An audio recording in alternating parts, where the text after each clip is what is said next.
எதை பேசினாலும் ஜெயிச்சுட்டு பேசு அப்படின்னு சொல்கிறாங்களே ஏன்?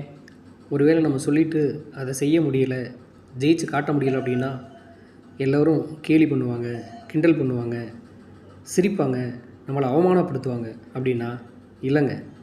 நம் மண்ணின் மைந்தர் டாக்டர் ஏபிஜே அப்துல் கலாம் சொல்கிறாரு, தூக்கத்தில் வருவதில்லை கனவு, உன்னை தொங்க விடாமல் செய்வது எதுவோ அதுவே கனவு அப்படின்னு. ஸோ நம்மளை தொங்க விடாமல் செய்யணும் அப்படின்னா அது பர்பஸாக மாறணும். ஸோ பர்பஸாக மாறணும் அப்படின்னா 10 பேர் இல்லை, 100 பேர் இல்லை, பார்க்குற ஆள்கிட்டெல்லாம் சொல்லணும் உங்களோட கனவு என்ன, லட்சியம் என்ன அப்படிங்கிறத.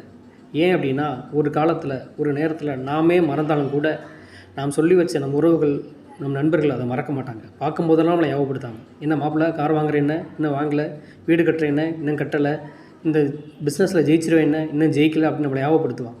ஸோ அதுதான் நம்மளை பர்பஸை ஒவ்வொரு நாளும் நெருப்பு மாதிரி தூண்டிக்கிட்டு இருக்கும். அதையே நம்மளை அவமானப்படுத்துகிறதா நினைக்கிறீங்க, தினந்தோறும் ஆயத்தப்படுத்துகிறதா நினைங்க. Be positive.